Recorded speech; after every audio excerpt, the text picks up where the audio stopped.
Ikpelle Obeagu is a small community located in the southeastern part of Nigeria. For more than 60 decades, poverty and backwardness had shaped the identity of the village. It was as though civilization had forgotten the land.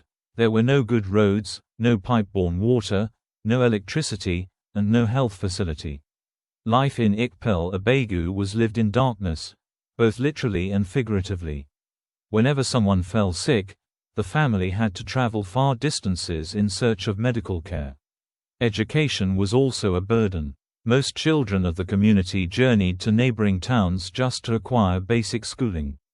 To many villages, especially the elders, formal education, particularly for girls, was seen as unnecessary.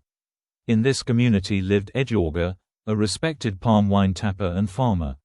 He was prosperous, owning one of the largest yam farms in Ikpelle Obeagu and enjoying great success in palm wine tapping and sales. His wife, a full-time housewife, also cultivated small farmlands close to their home. After 15 long years of waiting, they were finally blessed with a child, Chinasa. Her birth was celebrated across the village. She was regarded as a child of destiny, a blessing sent to wipe away her parents' tears. Chinasa grew up surrounded by love and admiration. Many women in the community admired her beauty, confidence, and upbringing, often wishing she would one day become their son's wife. Unlike most girls in Ikpelle Obeagu, Chinasa attended a secondary school outside the community. This decision attracted criticism. Many villagers believed that a girl's place was only in her husband's home, to cook, care for the family, and bear children. But Chinasa carried herself with pride, courage, and quiet determination. One unfortunate day, Chinasa was returning home from school alone. Her friends, driven by jealousy and envy, had refused to accompany her. Along the lonely path, she was attacked by bandits and taken deep into the forest. Days passed with no sign of Chinasa. Her parents were devastated. The town crier announced her disappearance throughout the village. Edeoga promised a large portion of land and farm produce to anyone who could provide useful information. Concerned youths organized a search party and ventured into the forest. Meanwhile, Chinasa was being held captive. She was constantly threatened and treated harshly. For days, she pleaded with her captors, assuring them that her father would give them whatever they demanded. One day, a wealthy and feared man arrived at the hideout. He was the leader of the group. Upon seeing Chinasa, he ordered that she should not be harmed.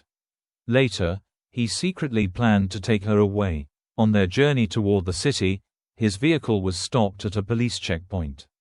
Despite his attempts to bribe the officers, the police insisted on a thorough search. What they discovered shocked them. Chinasa was found unresponsive in the car trunk, and the man was immediately arrested. Chinasa was rushed back to Ikpelle Obeagu.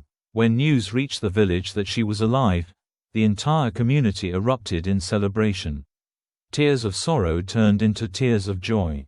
Her return became a story that spread beyond the village. A journalist later interviewed Chinasa, and her story gained widespread attention. Soon, it reached the ears of the state governor. Moved by her experience and the condition of Ikpelle Obeagu, the governor ordered immediate intervention. Within a short time, a school, a hospital, and motorable roads were constructed in the community. Electricity and clean water followed. The government also awarded scholarships to Chinasa and every girl child willing to pursue education. Through Chinasa's story, light finally reached Ikpelle Obeagu. Years later, Chinasa completed her education and secured a job with the Federal Ministry of Health. She eventually married Dr. Innocent Chukwuma, a respected industrialist and businessman.